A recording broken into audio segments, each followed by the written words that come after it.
J'irai au bout de ce contrat moral qui nous lie, en transmettant effectivement la totalité de vos propositions, à l'exception de 3 d'entre elles, les 3 jokers dont nous avions parlé en janvier.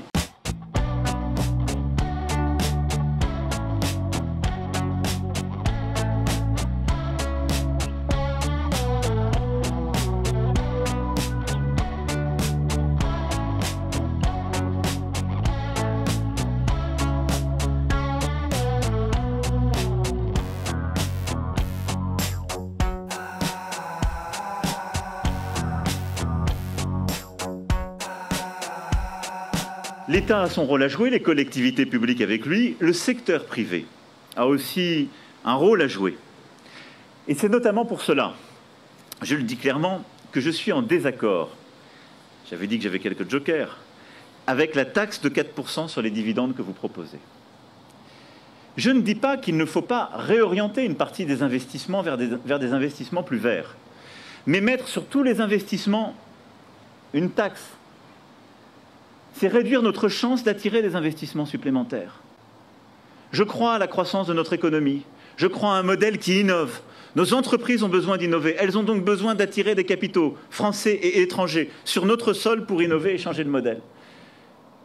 Nous sommes déjà un pays qui est très fiscalisé. Je pense qu'accroître la fiscalité pour répondre à ce défi n'est pas la bonne manière. Par contre, continuer à réfléchir sur une fiscalité plus incitative vers ce qui est plus vert et qui doit donc être plus rentable, j'y suis prêt.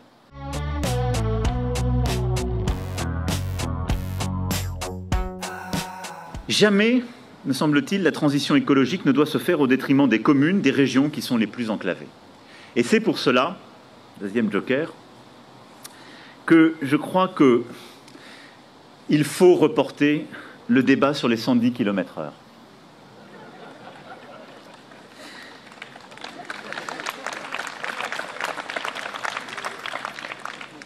Alors, croyez-moi, je formule cette proposition en spécialiste. Parce que j'ai présenté beaucoup de grands plans, très ambitieux, avec beaucoup de choses formidables, qui ont parfois été résumés à une mesure ou une petite phrase.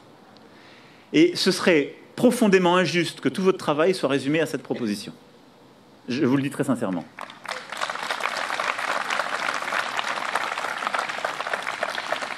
J'en comprends l'objectif, mais vous avez beaucoup débattu et vous l'avez redit dans vos propos.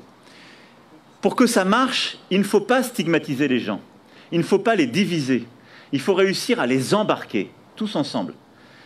Si on fait ça, je vous l'écris, nos concitoyens qui sont dans les territoires les plus enclavés, qui parfois mettent tous les jours 45 minutes, 1 heure, en utilisant les grands axes pour aller travailler, qui ont besoin pour retrouver leur famille de les utiliser, dont la vie s'organise par ces transports, ils vont dire, OK, leur projet, c'est un projet, il n'y a pas de place pour moi. C'est un projet d'urbain. Je n'existe pas. Ce n'est pas la réponse que vous voulez apporter. Ce n'est pas vrai. Ce n'est pas la caricature. Moi, j'ai lu vos propositions, je vous ai écouté, je viens de vous entendre. Et donc, je pense qu'il faut faire maturer ce débat dans la société, celui de la vitesse et autres. Il faut aussi que les gens aient à chaque fois plusieurs options.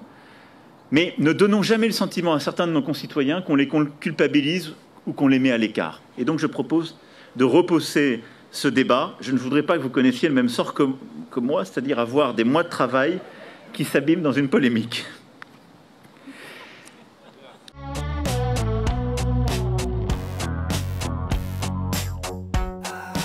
Vous proposez ainsi de réécrire le préambule de la Constitution en plaçant l'environnement au-dessus de nos valeurs, de nos autres valeurs fondamentales. Comme je vous l'ai dit en janvier, de là où je suis garant de nos institutions. Et mon rôle, c'est de veiller à tout ce qui pourrait mettre en cause l'équilibre des pouvoirs et les valeurs qui fondent la République. Or, tel que proposé, la rédaction pour le préambule menace de placer la protection de l'environnement au-dessus des libertés publiques, au-dessus même de nos règles démocratiques. Et c'est pourquoi je ne souhaite pas reprendre cette proposition, parce que je considère qu'elle serait contraire à notre texte constitutionnel, à l'esprit de nos valeurs. Et d'ailleurs, je crois pouvoir dire que j'ai compris ce que vous proposiez, me semble-t-il. Vous proposez un projet humaniste. Et tout ce que nous sommes en train de faire pour l'environnement, toutes ces transformations, c'est non pas parce que nous mettons la nature au-dessus de nous, mais parce que nous considérons que défendre les droits de la nature est un de nos devoirs en tant qu'homme au sens générique du terme. C'est pourquoi il est essentiel de le mettre au bon niveau, mais de ne pas mettre un droit de la nature au-dessus des droits humains.